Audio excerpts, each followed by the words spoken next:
You got the white knuckles holding on it tight, keeping your feelings bottled up inside, heading for a collision in the night. To really live, you gotta die breathing. Good evening. So I am back in my motorhome where I normally am on a Tuesday night, babbling away, talking away to you guys. So bit of controversy, wasn't there? Yeah, that video I put up of the rubbish scenario sort of caused a bit of a stir, but sort of glad in a way I put it out there. We just from my point of view, we just sort of do our very best in the motorhome fraternity to respect everywhere we park up. You know, this is why we struggle to park up in places, you know, and so that's why we've got to be ultra respectful of what we do out there as motorhomers.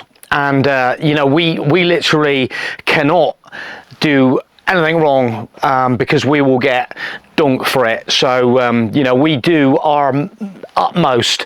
Even if I've been on I've been on a campsite and you know, I've sort of found an old plastic tent peg or a metal tent peg on the pitch, and you know, I will be the first one to just let's try and keep it tidy, you know, and sort of do, you know, try to keep, you know, if I pull in there on my in my motorhome and end up with a puncture, you know what I mean, and sort of, you know, it's just I know a lot of them things, tent pegs get overlooked, and that's one of them things, but yeah, and especially the rubbish scenario is a really big issue in this day and age now.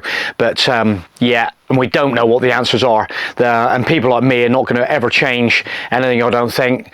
I'd love to think I could. I think on the maybe a lot more service areas need more capacity. It's all to do with cost now. You know what it's like, it's all down to cost. But anyway, we're going to move on swiftly, I think, because yeah, we're going to try and stay positive on this one. And the positive thing is, from me, so the weekend we've done a couple of videos on certain motorhomes, and we looked at them new Adrias at Chelston that were incredible. You might have already watched the video. And then on the Sunday we went to Somerset Motorhomes and had a look at them Burstners and a couple of the other motorhomes up there, which yeah, I'm still sort of in the back of my mind, that Frank here, yeah, that Frank here was an absolute monster of a beast, and yeah, I was still thinking of it, and I'm thinking, right, yeah, it really deserves motorhomes like that to have an epic road trip. Absolutely, get the whole family in there, get you know, sort of oh, what a motorhome. I absolutely loved it, and I was thinking about it the last couple of days about that motorhome, and yeah, it's certainly a nice motorhome for just a bit of a crazy thing, you know, massive, loads of room. Yeah, so, but hey, you know me, I like it 7 meters in the box, you know, in the sensibility factor, and yeah, sort of keep it a little bit sensible if you possibly can.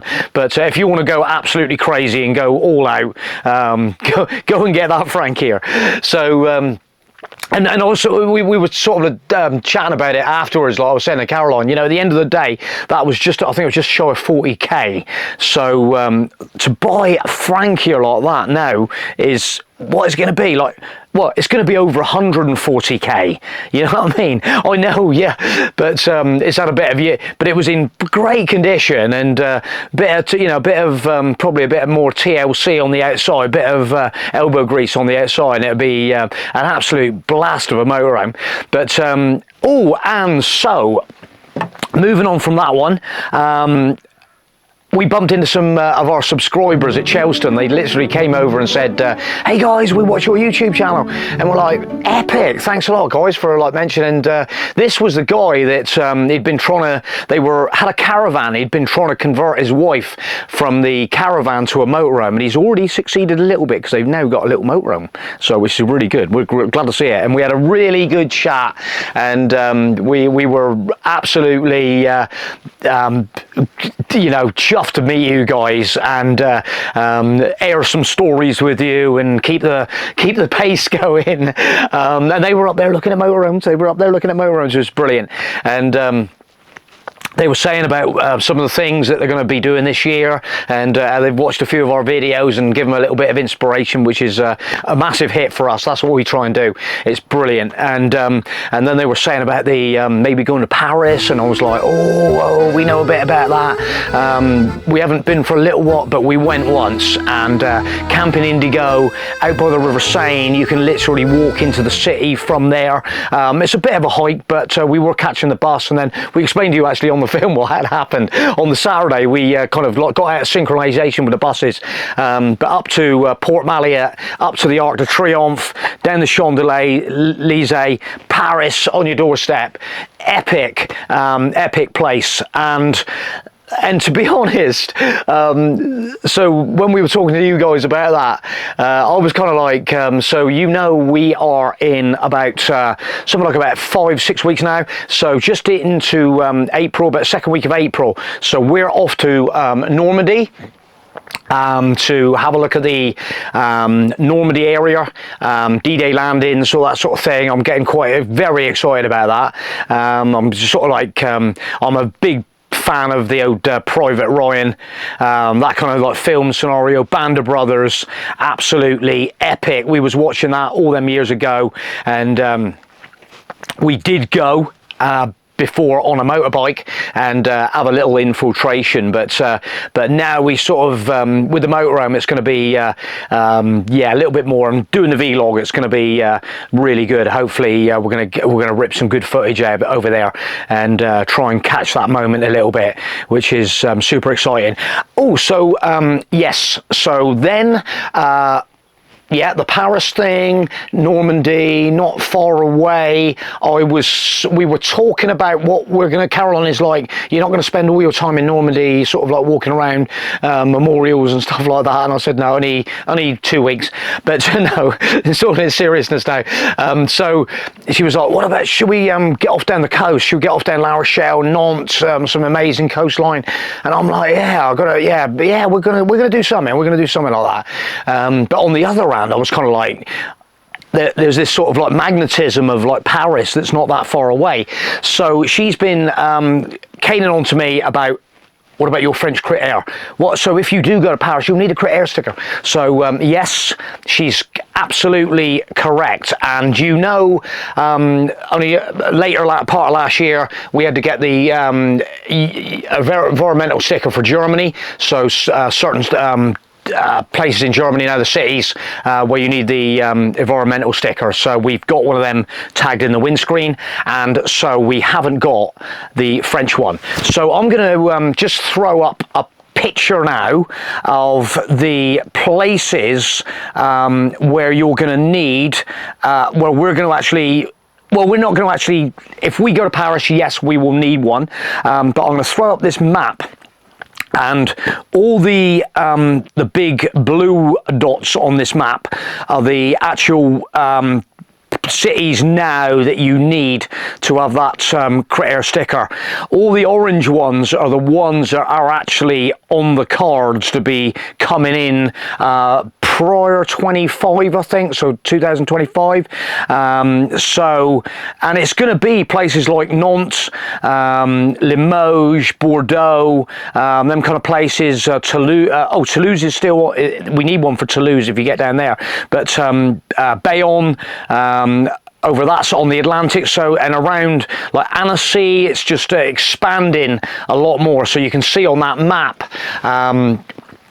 how, you know, it's things are moving on quite swiftly. And yes, so so you can apply to the French French government to get your Crit Air sticker through the post, and I think they're talking about like maybe 5-6 weeks for it to come through. I don't know, some people may have got it a bit sooner than that, but as before, I sort of quite like to support UK, and so we used the Vignette shop Co.uk last time, and they were super efficient. It may have been a little bit more, but you know, we like to support these guys. And so I'm going to throw up a screenshot of their website, and so on the first bit you'll see where you get your France, Switzerland motorway stickers, Germany, Austria.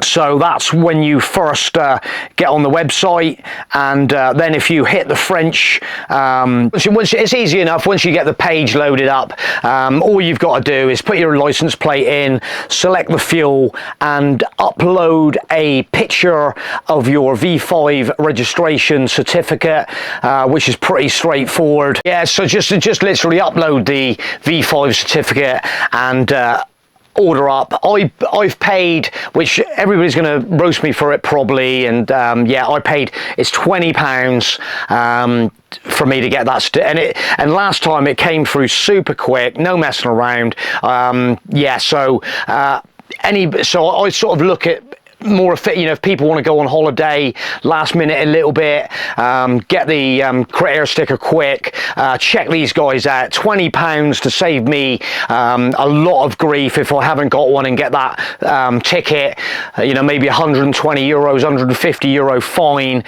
It's not even worth even coming to the equation. So hopefully I'll let you guys know when it rocks up. Hopefully if it's as efficient as the German one, it shouldn't be long. So that's why I've literally just done this vlog tonight, show you guys what I'm up to with that crit air sticker. Let us know, you know, I know one of our subscribers, you know who you are, have just got a crit air sticker, and I think it come from France. You were saying about where to put it in the windscreen, so I believe it just goes down where the tax disc, we'd see them in all the time. Ours German one is over there, and we've still got our Switzerland Vignette in there because that lasts a year. So yeah, it's at the end of the day, get it stuck in there, just forget all about it. And if we do, I'm not saying I'm actually going to drive into Paris, but at the end of the day, if it's a sort of like little bit of a switch around, I head into Paris and I've not got to worry about getting a Vignette or anywhere, or you know, sort of yeah, because apparently you can get them in. Can you buy it? Has anybody bought one in France? Yeah, I don't know. So I'm not sure of that. So we just get all geared up, just save me time. It's going to be like that for time as anyway for me, because we try and cram in so much. So it's another little thing that I don't have to worry about, and we can just sail on into the cities. And I believe that's job done. So if I do in the future want to rip into Nantes, if I want to get down into Bordeaux, I'm going to be okay for that. So it's all covered. So I think that is going to be it for tonight, guys. That is the only one I wanted to share with you really about that. That's it. I'm going to leave it there, because you know me, I will be here all night, and I'll give you a quick time check. What time is it? It is 6:26. So I am going to get my finger out, and I'm going to literally go and rip this video and upload it, and so you guys can watch it. So thanks for watching, guys. Leave us a comment. Always leave us a comment, give us a thumbs up, and subscribe to the channel if you haven't already done so. Thanks for watching, guys. We'll catch you soon.